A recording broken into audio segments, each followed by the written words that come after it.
Shalom, Bapak Ibu sekalian. Saya bisa melihat wajah Bapak Ibu sekalian di sini, walaupun kecil begitu ya. Tapi saya bisa melihatnya. Ya, sebentar saya besarkan sedikit supaya saya bisa perhatikan ya. Ya, saya sengaja menempatkan latar belakang ini GCC ya sebelum dibangun ya, supaya kita juga boleh merasakan mungkin suasana seperti berada di GCC selama ini. Ya, Bapak Ibu sekalian, hari ini kita akan merenungkan satu tema firman Tuhan yang saya beri judul bertekun. Bagian firman Tuhan yang akan kita renungkan pada hari ini saya ambil dari kitab Ibrani pasalnya yang ke-12, ayatnya yang pertama sampai ayatnya yang ketiga. Mari Bapak Ibu kita boleh melihat bagian ini, kita membuka Alkitab kita masing-masing. Saya ada menampilkan juga di sini. Mari kita baca bagian ini. Karena kita mempunyai banyak saksi bagaikan awan yang mengelilingi kita, marilah kita menanggalkan semua beban dan dosa yang begitu merintangi kita, dan berlomba dengan tekun dalam perlombaan yang diwajibkan bagi kita. Marilah kita melakukannya dengan mata yang tertuju kepada Yesus yang memimpin kita di dalam iman, dan yang membawa iman kita kepada kesempurnaan, yang dengan mengabaikan kehinaan tekun memikul salib, ganti sukacita yang disediakan bagi Dia yang sekarang duduk di sebelah kanan tahta Allah. Ingatlah selalu akan Dia yang tekun menanggung bantahan yang sehebat itu terhadap dirinya dari pihak orang-orang berdosa, supaya jangan kamu menjadi lemah dan putus asa. Demikianlah kebenaran firman Tuhan. Berbahagia setiap kita yang merenungkan akan firman-Nya, terlebih lagi setiap kita yang melakukannya dalam kehidupan sehari-hari. Bapak Ibu sekalian, saya tidak tahu apakah Bapak Ibu memperhatikan bahwa sesungguhnya minggu-minggu ini sampai nanti tanggal 8 ada satu event internasional yang sedang terjadi begitu ya, yaitu Olimpiade Tokyo 2020. Ini sesuatu yang menarik ya. Olimpiadenya 2020, tetapi diselenggarakan tahun 2021. Memang pandemi mengubah segala sesuatu yang ada di dalam kehidupan kita. Nah, Bapak Ibu sekalian, Olimpiade ini adalah satu pesta olahraga yang begitu bergengsi, ya. Dan salah satu olahraga yang paling tua yang diselenggarakan dalam Olimpiade, bahkan mungkin Olimpiade yang pertama yang diprakarsai oleh orang-orang Yunani kuno, salah satu olahraga yang tertua mungkin yang ada itu adalah olahraga lari. Dan di dalam olahraga lari itu kita secara umum dapat membedakannya menjadi dua macam, ya. Yaitu yang pertama adalah lari sprint jarak pendek. Jadi lari sprint jarak pendek, jaraknya antara 100 meter, 200 meter, atau 400 meter. Pada lari sprint ini, Bapak Ibu sekalian, yang diperlukan adalah kecepatan. Start dan finish itu menjadi penting.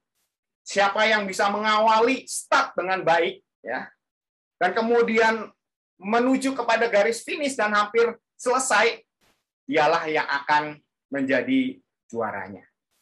Kecepatan itu menjadi penting di dalam lari jarak pendek atau lari sprint.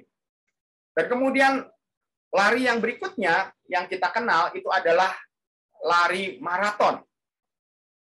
Nah, maraton juga ada yang membaginya macam-macam, ada yang 10K gitu ya, 10 kilo dan lain sebagainya.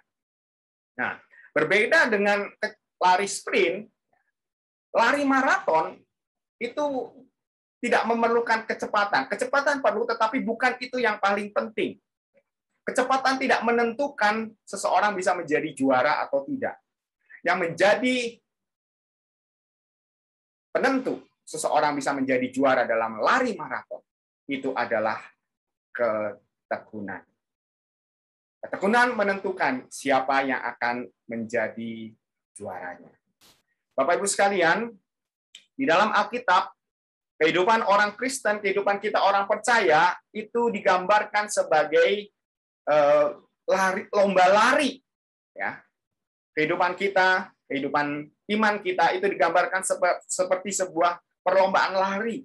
Paulus mencatat di dalam Filipi pasal 3 ayat 14 ya, mengatakan bahwa dan berlari-lari kepada tujuan untuk memperoleh hadiah yang yaitu panggilan surgawi dari Allah di dalam Yesus Kristus. Dan kemudian di dalam 2 Timotius pasal 4 ayat 7 Paulus mengatakan, aku telah mengakhiri pertandingan yang baik, aku mencapai garis akhir. Garis akhir menunjukkan sebuah pertandingan lari karena ada garis akhir di sana, ya. Dan kemudian kalau kita melihat penulis daripada surat Ibrani yang kita baca tadi juga mengatakan bahwa dalam lomba dengan ketekunan, ya, di dalam perlombaan yang diwajibkan bagi kita. Ada sebuah pertandingan, ada sebuah perlombaan yang diwajibkan bagi kita sebagai orang-orang percaya. Dan ini adalah digambarkan sebagai lari maraton. Kehidupan iman kita itu seperti lari maraton. Dan lari maraton, Bapak Ibu sekalian, seperti yang saya sampaikan tadi, memerlukan sebuah ketekunan. Lari maraton memerlukan ketekunan. Perjalanan kehidupan iman kita juga memerlukan ketekunan. Namun Bapak Ibu sekalian, celakanya ya, kita yang tinggal di zaman yang serba cepat ini, zaman yang serba praktis dan serba instan ini, bukankah ketekunan itu adalah hal yang tidak mudah kita lakukan pada zaman ini? Kita cenderung tidak menjadi tekun. Kita cenderung sulit untuk menjadi tekun.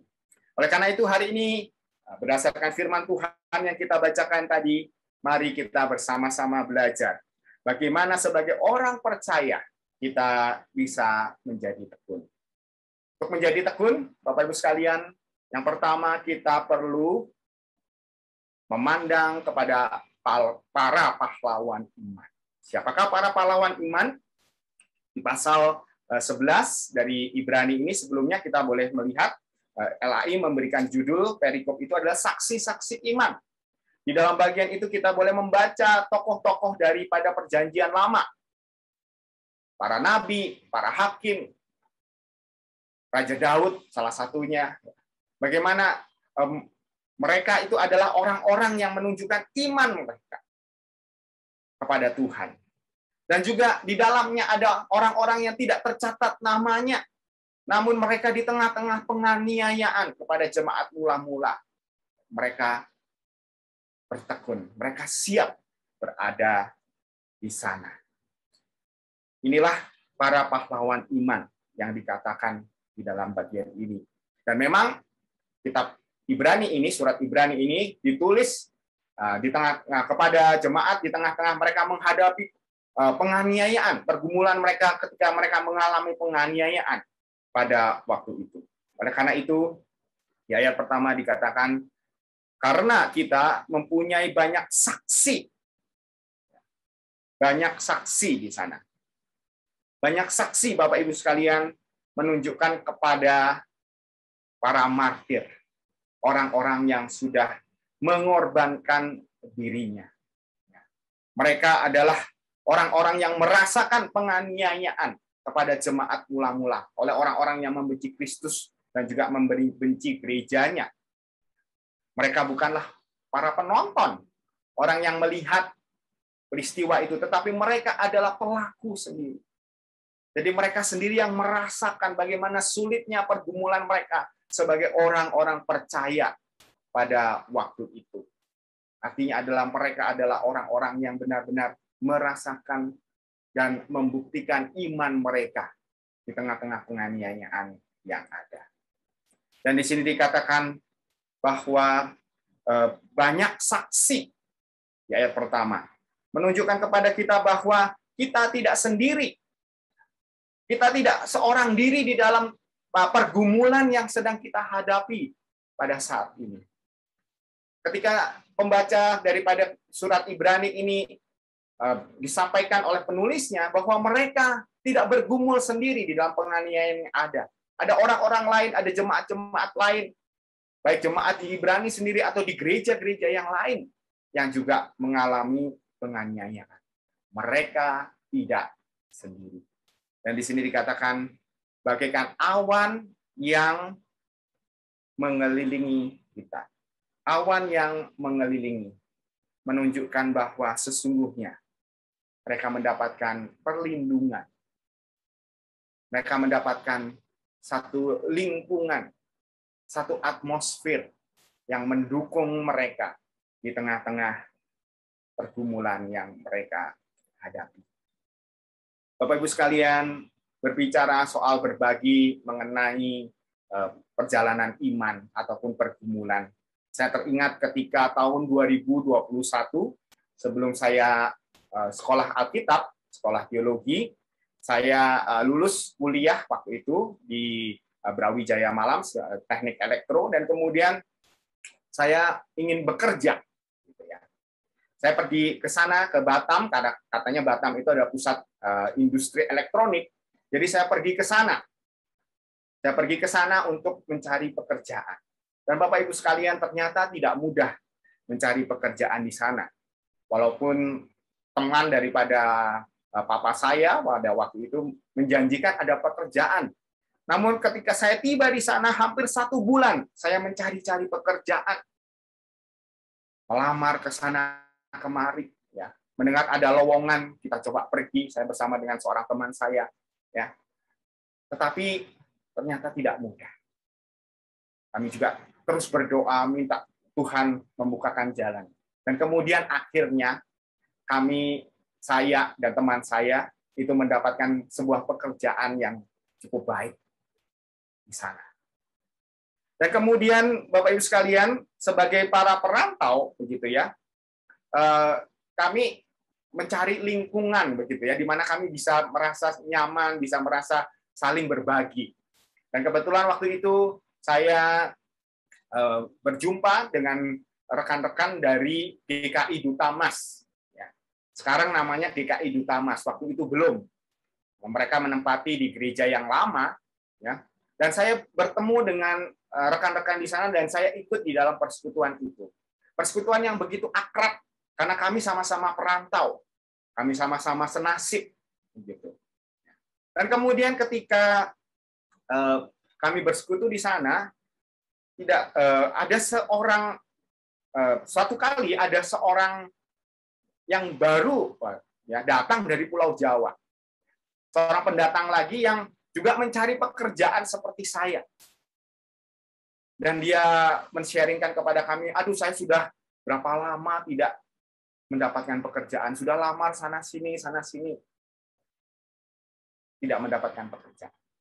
Dalam kesempatan itulah saya mendapatkan kesempatan untuk menyaksikan apa yang saya rasakan sebelumnya. Dan menyaksikan bagaimana Tuhan menolong saya di tengah-tengah kesulitan mencari pekerjaan. Dan Tuhan akhirnya memberikan pekerjaan yang baik bagi saya. Dan itu saya sharingkan kepada rekan saya kuatkan dia, saya ajak dia berdoa, yakinlah pasti Tuhan akan menyediakan pekerjaan. Dan kemudian akhirnya dia pun mendapatkan pekerjaan. Bapak Ibu sekalian, sesungguhnya di dalam pertandingan iman kita, dalam perlombaan iman kita ini, kita tidak seorang diri. Ada orang-orang yang Tuhan sediakan bagi kita. Ada orang-orang yang Tuhan berikan kepada kita untuk mendampingi kita. Ada teladan daripada orang-orang di sekitar kita yang menunjukkan ketekunan mereka. Sehingga kita bisa melihat melalui mereka ada pemeliharaan Tuhan atas kehidupan kita. Dan melalui mereka, sesungguhnya kita juga mendapatkan semangat ketika kita bergumul, ketika kita belum melihat jalan yang Tuhan sediakan bagi kita.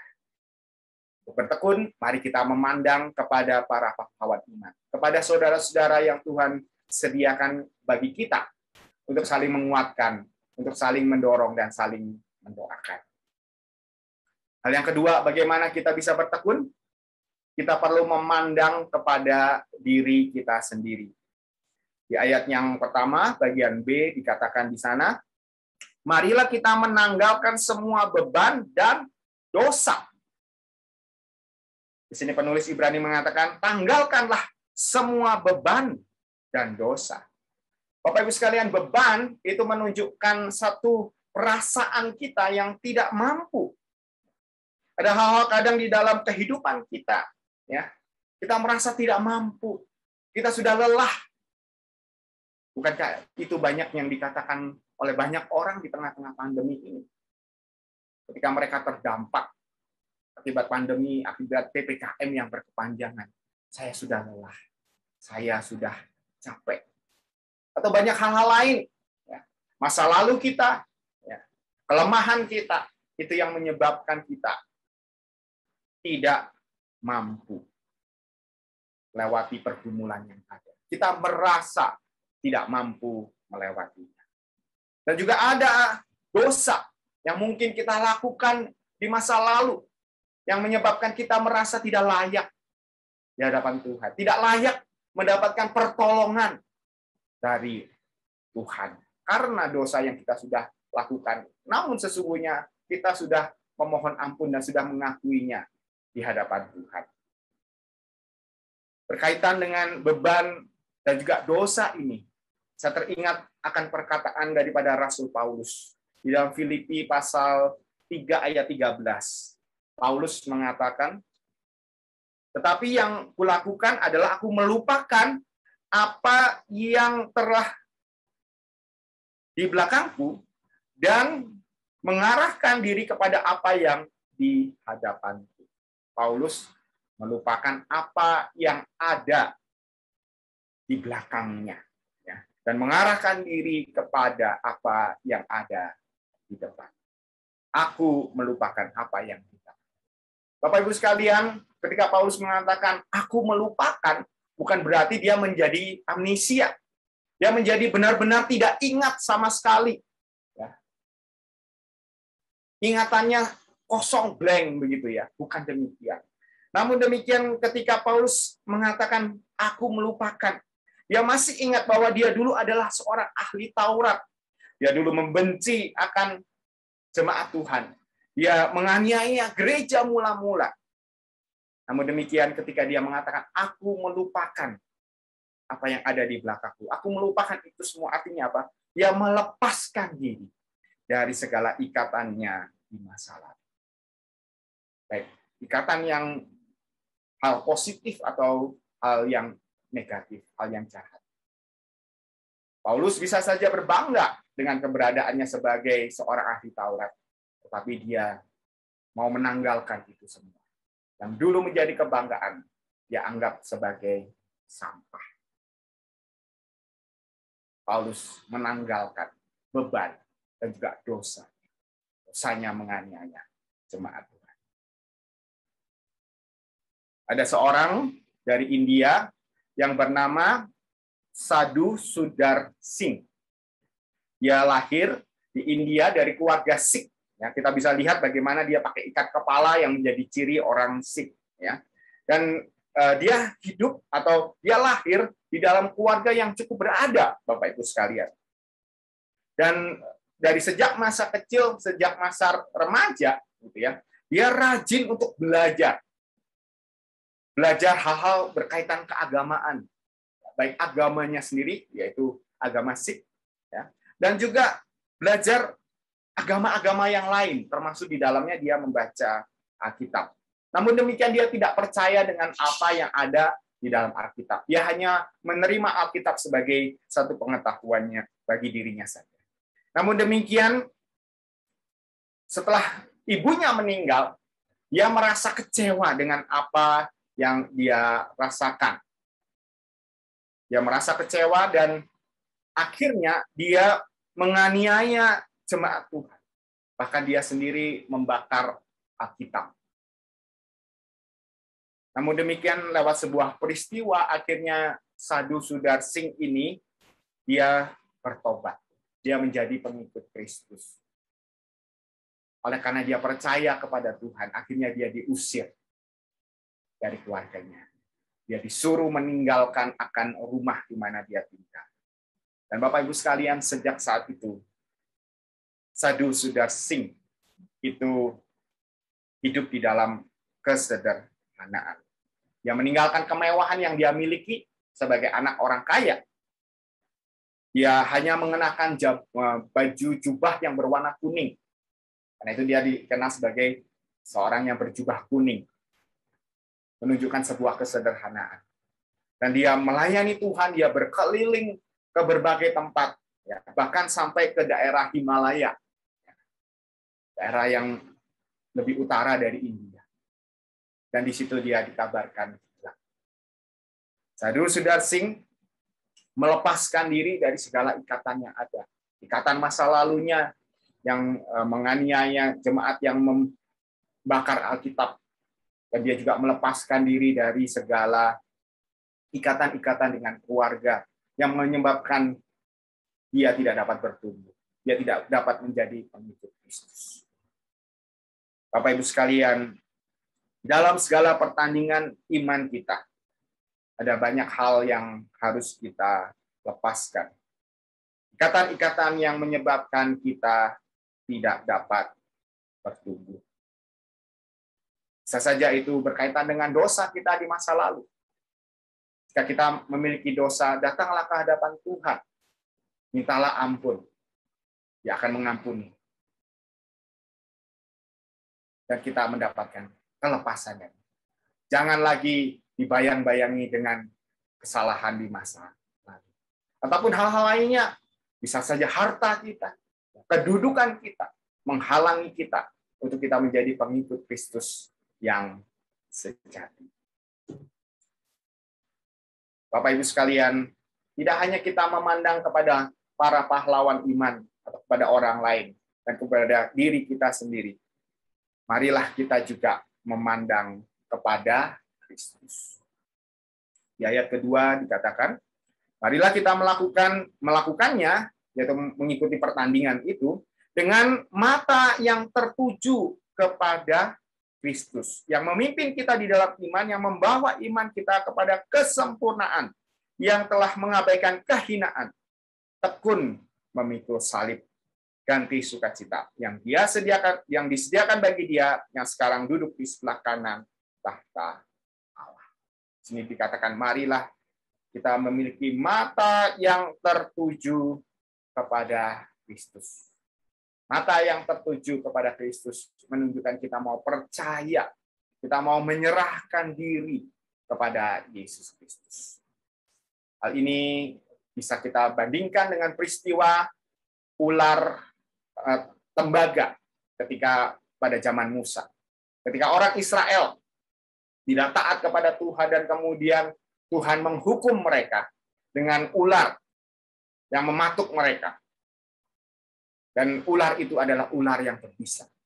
Namun demikian Tuhan memerintahkan kepada Musa untuk membuat sebuah ular tembaga dan kemudian menggantungkannya. Dan bagi setiap orang yang melihat kepada ular itu, yang menunjukkan bahwa mereka percaya ular itu dapat menyembuhkan, yang sesungguhnya adalah Tuhan, yang menggambarkan akan Tuhan, dan mereka menjadi sembuh. Ketika mereka memandang kepada ular itu, mereka menjadi percaya. Demikian juga ketika kita memandang kepada Kristus, mata kita tertuju kepada Kristus, sesungguhnya kita mau percaya kepada. Dan di sini dikatakan juga dia yang tekun memikul salib. Tuhan Yesus sendiri memberikan teladan kepada kita bahwa dia tekun di dalam penderitaan. Di dalam tugasnya menebus dosa umat manusia. Tuhan menjalani satu kehidupan yang tidak mudah. Mengalami penganiayaan, mengalami penyiksaan. yang dicambuk, dia dipukuli, dia dihina, bahkan dia dihukum dengan hukuman yang paling hina, yaitu di atas kayu salib.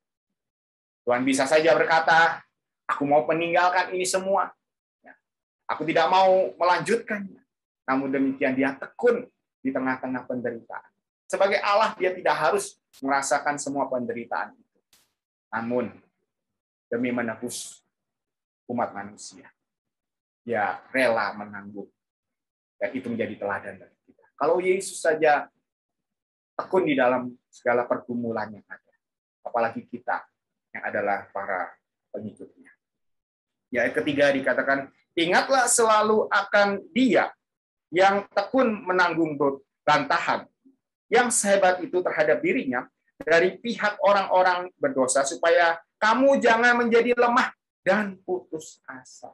Di sini dikatakan di ayat 3, janganlah kamu menjadi lemah dan putus asa. Ketika kita mengingat penderitaan Yesus Kristus, ketika kita mengingat bagaimana Tuhan Yesus juga kuat, seharusnya kita juga menjadi kuat. Tuhan akan memberikan kekuatan kepada kita di tengah-tengah kesulitan, di tengah-tengah pergumulan yang kita hadapi. Bapak Ibu sekalian, gambarnya sudah keluar. Ini ya. Ini adalah gambar istri dan anak-anak saya. Ya, nah, saya sengaja memilih foto ketika mereka masih kecil, ya, karena kisah ini adalah kisah yang ingin kisah ketika mereka masih kecil.